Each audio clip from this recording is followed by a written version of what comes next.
going on, everybody, and welcome back to the channel. So today I got something a little different for y'all. Another news story. It ain't the first time I ever did a news story.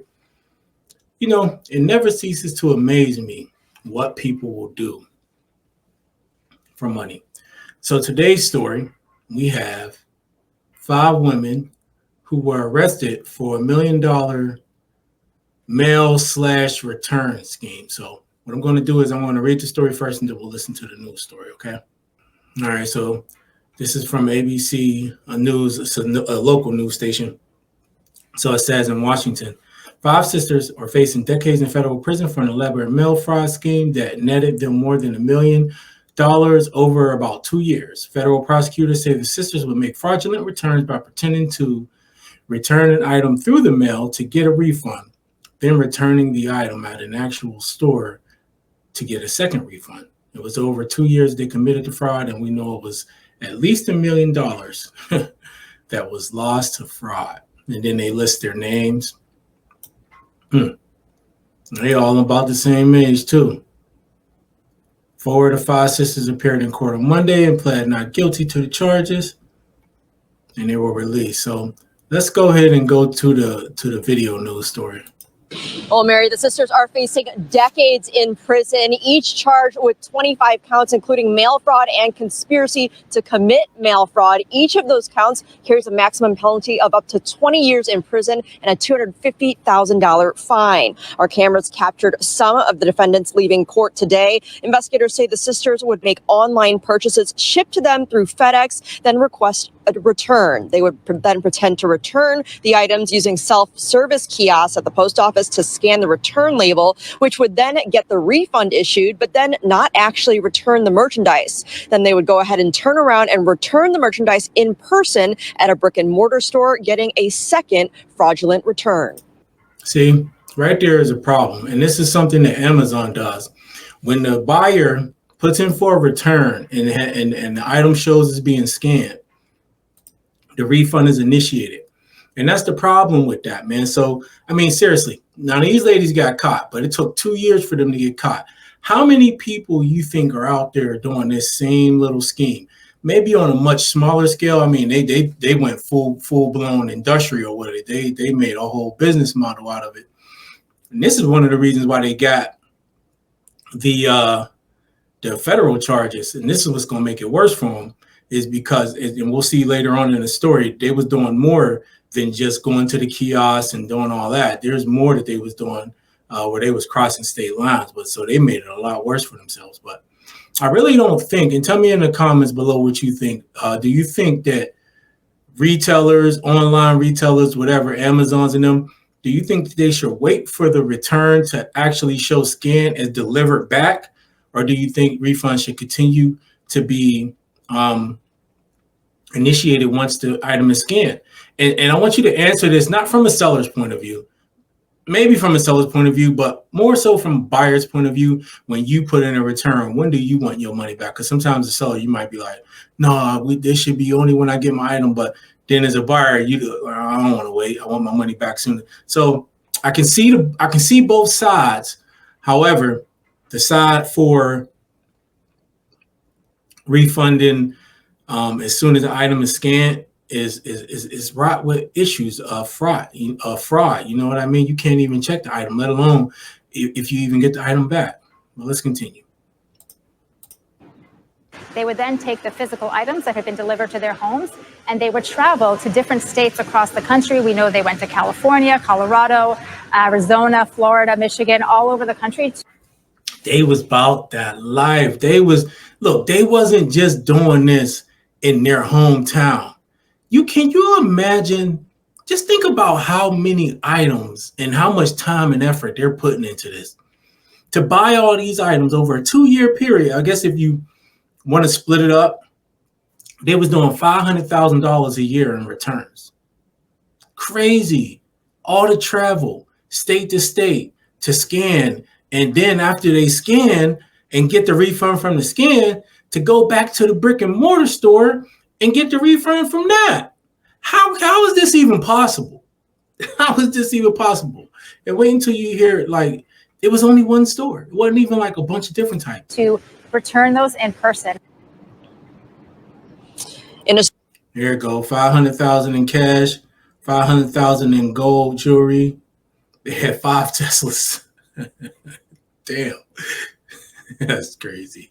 search warrant, sir, federal agents seized from the sisters about $500,000 in cash, about $500,000 worth of gold jewelry, 5 Teslas, and over $100,000 in merchandise from the victim retailer, which is not named in court documents, but we're told all of the items are activewear from the same retailer. All the items are activewear from the same retailer. So they was able to do this for 2 years, $1 million. And that looks like more than $1 million because they said approximately 500,000 in cash and gold. That looks like $1 million there.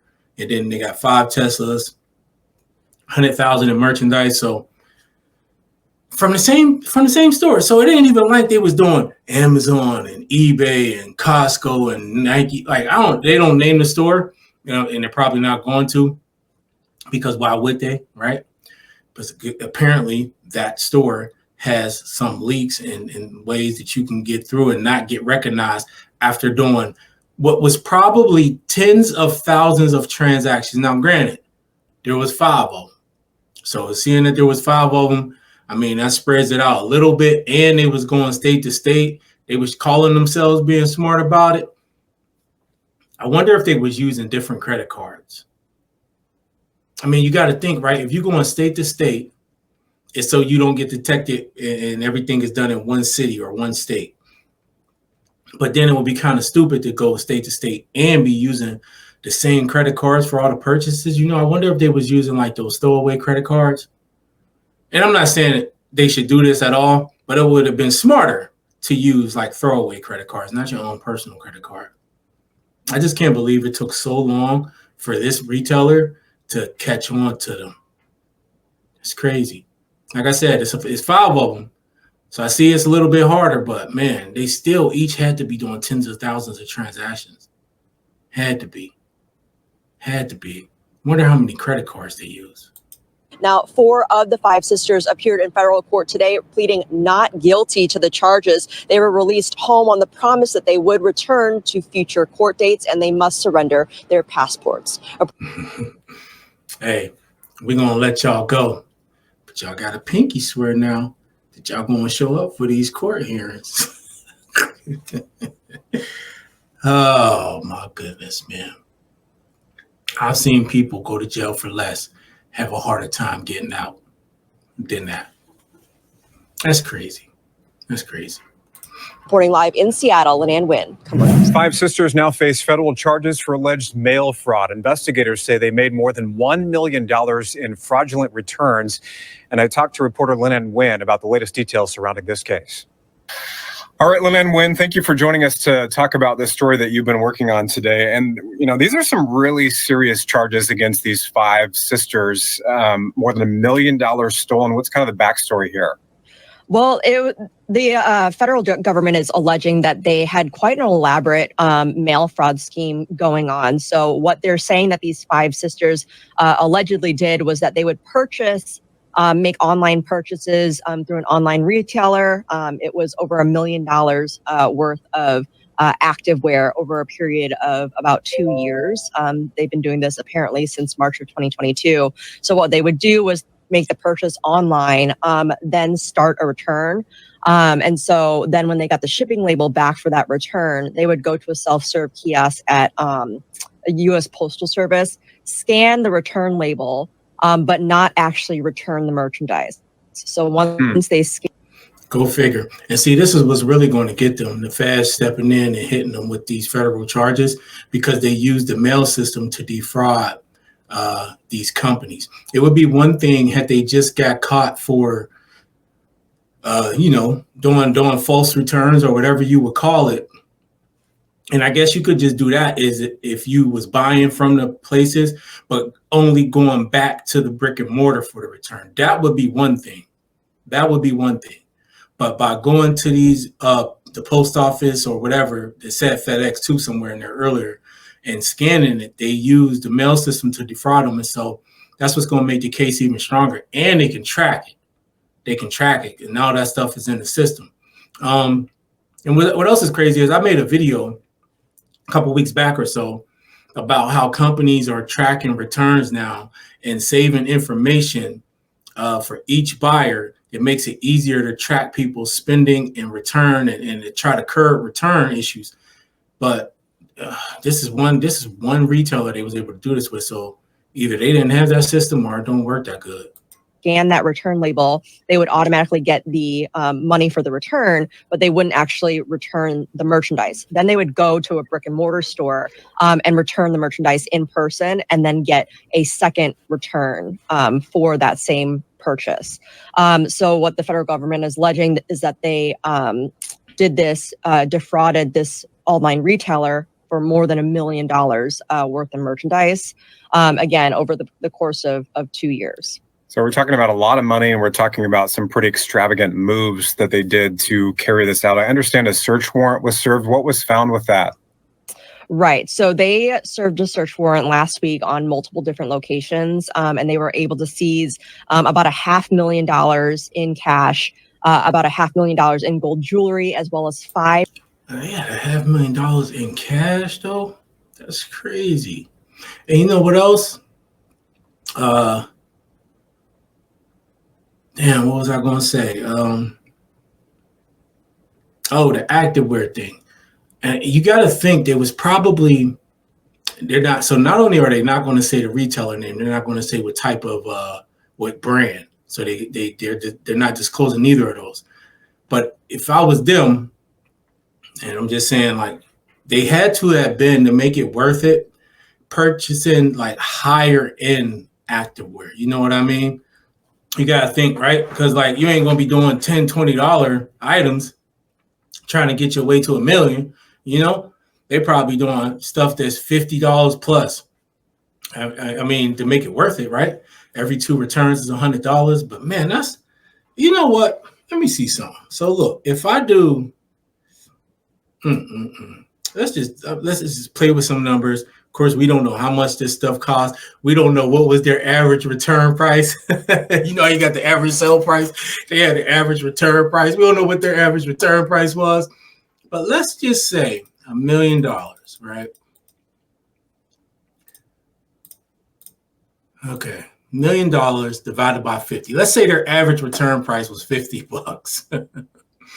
That would mean they did 20,000 returns if their average return price was $50. 20,000 returns, yo. It's crazy. Crazy. But split between the 5 of them, it's only 5,000 each.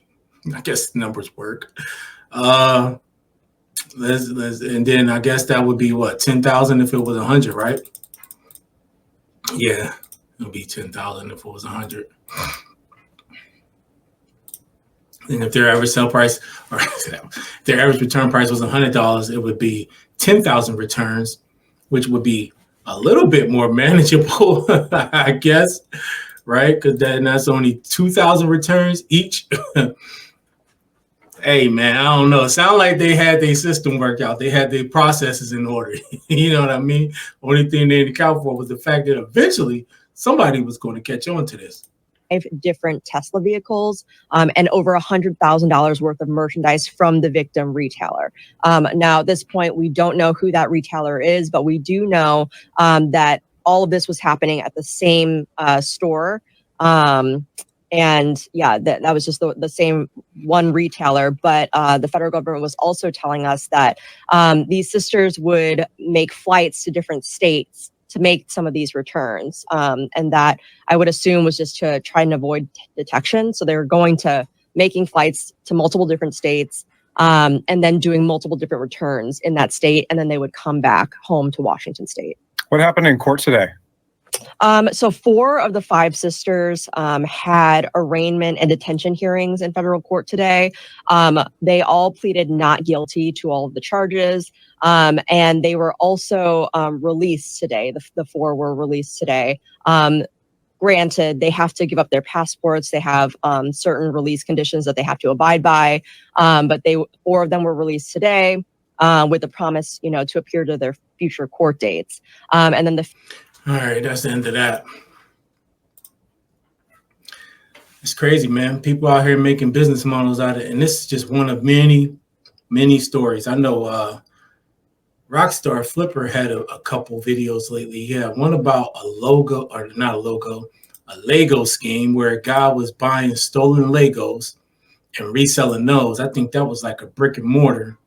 And then there was another story, but I'm sure, man, if you was to search the net, stories like these are very common, but you know, and you'll have some sellers out there who will see stuff like this and say, see, that's why I was going through a store on eBay.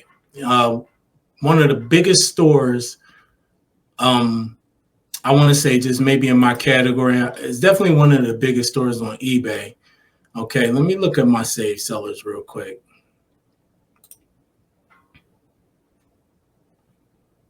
All right, so this store, right?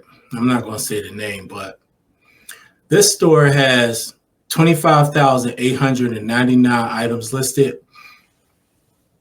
The majority, I mean, they got a lot of categories, but I know the way I found them was because I know they list a lot in the category of health and beauty that I sell in.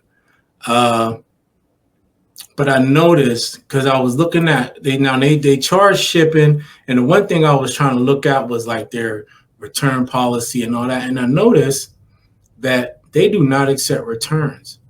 Now, and it just made me think, like, it's crazy they don't accept returns and they selling a bunch of liquidation.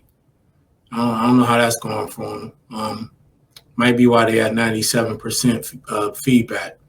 But I'm bringing that up because people think that just because you don't accept returns, like that's going to keep you from getting a return, and it's not. In fact, that could put your account in even more jeopardy, possibly, by not accepting the returns. And all it's going to do is have people start initiating chargebacks and all this other crap. But to not accept returns is not the answer. And the fact of the matter is, man, you know the crazy truth, the bottom line, there's nothing you can do about it. Those ladies and every other scheme that comes up, it's going to continue. It's going to continue. I think, though, the way that they can curb this is stop giving people back a return as soon as they scan the daggone barcode. Wait till the item is scanned as delivered. I mean, how hard is that? Just wait till a scan is delivered, then you initiate the refund. Like, I think, and that's not going to stop fraud. I mean, I'm sure they'll figure out something else, but I think I could live with that, because at least you know the item or something had to have been sent back, and then they was getting the scan in, then going to the store. How does that even work? You got to think, right? If I buy, let's just say I buy this phone with my credit card. I say for whatever reason I want to return it, right? I return it. It's the barcode is scanned, and the system is showing this customer initiate return on this item, which should have a purchase order number and everything. How can I then take that same receipt, go to one of the store locations, and still get the return, and that whole system not detect that this barcode has already been scanned for a return? That right there, I think is just not acceptable, man. That's not acceptable. But either way, moral of the story, it don't pay to scheme like this, man. At the end of the day, eventually they're gonna catch you, and the longer you do it, the more you make. Honestly, the more trouble you'll eventually be in. And for us sellers, there's not a whole lot we can do. I don't think that having no returns is an option. Not for me. I will always accept returns. And the fact of the matter is, the majority of returns are legit, while some of the reasons are like bullcrap. Most of the time, I get back the item, and it is what it is, man. But tell me what y'all think in the comments below, and then let me know if you accept returns. Do things like this make you not want to accept it? Maybe on eBay, I don't think you can get away with it on no platform, except maybe Mercari or Poshmark. But that's it, y'all. I'm out. Make sure you hit that like button, subscribe to the channel, and hit that notification bell.